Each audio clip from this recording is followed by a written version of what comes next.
Bonjour, nous allons continuer avec l'insertion des ressources et cette fois-ci nous allons voir ensemble comment insérer une équation ou bien une formule mathématique.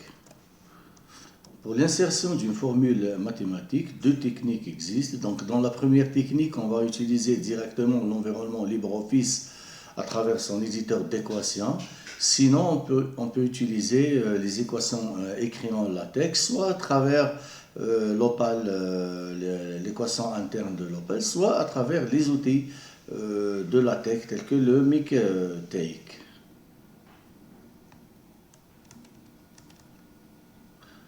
Voilà, donc je passe directement à l'Opal. Je passe à formule mathématique et puis je clique sur créer un item. Voilà, et ressources. Ici, je cherche formule mathématique, c'est ici. Donc, math 1 par exemple, créer, voilà. Donc, elle est ici. Et puis, je clique sur l'éditeur d'équations, ça ici, éditer, afin d'ouvrir cet éditeur qui est déjà ouvert dans mon cas. Voilà.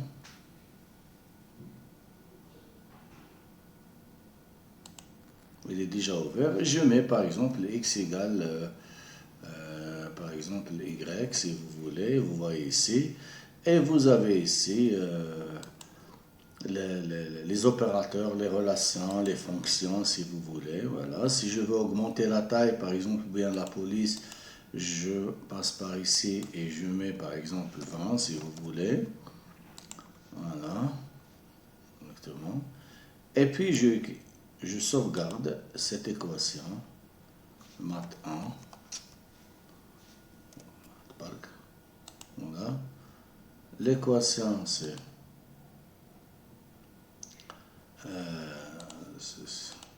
fait. Je reviens ici. Voilà, donc il y a un problème, je vais l'insérer, déposer, voilà, et insérer cette équation ici. Et vous allez la voir, voilà, je supprime ça parce que c'est bloqué, voilà, donc vous voyez mon équation x égale à y.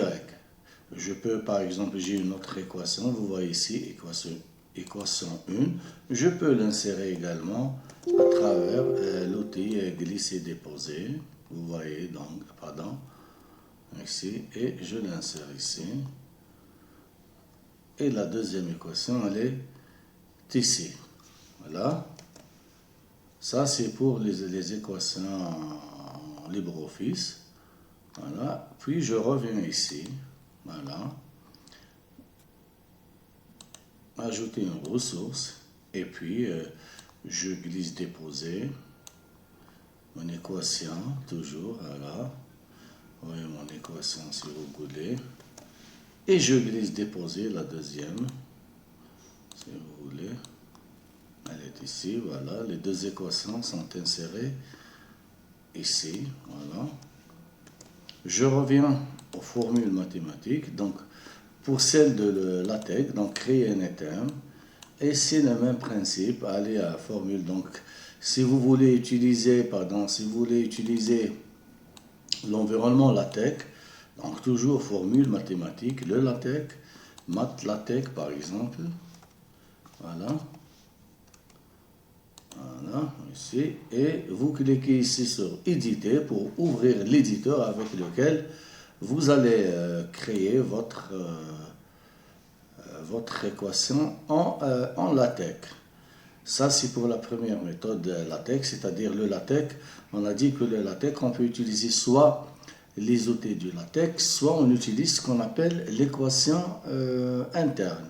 C'est quoi l'équation interne? C'est que je passe ici, par exemple, je suis ici, j'ajoute un texte ici, j'ai déjà une équation, elle est ici, en LaTeX, écrite en LaTeX, voilà, je vais la mettre ici, voilà, et puis je clique, je sélectionne, pardon, voilà, je sélectionne ça, allez ici, et puis formule mathématique interne, LaTeX, c'est transféré en LaTeX, voilà, je sauvegarde. Là, ici, comme ça, et je laisse que ça. Voilà, donc, si je veux voir, et voilà mes équations. C'est l'équation qui a été écrite avec la formule interne LaTeX. Ça, ce sont les équations écrites via le LibreOffice. Voilà, donc nous allons terminer avec les formules mathématiques. Dans la prochaine vidéo, on va voir ensemble comment insérer les vidéos, c'est-à-dire les ressources distantes.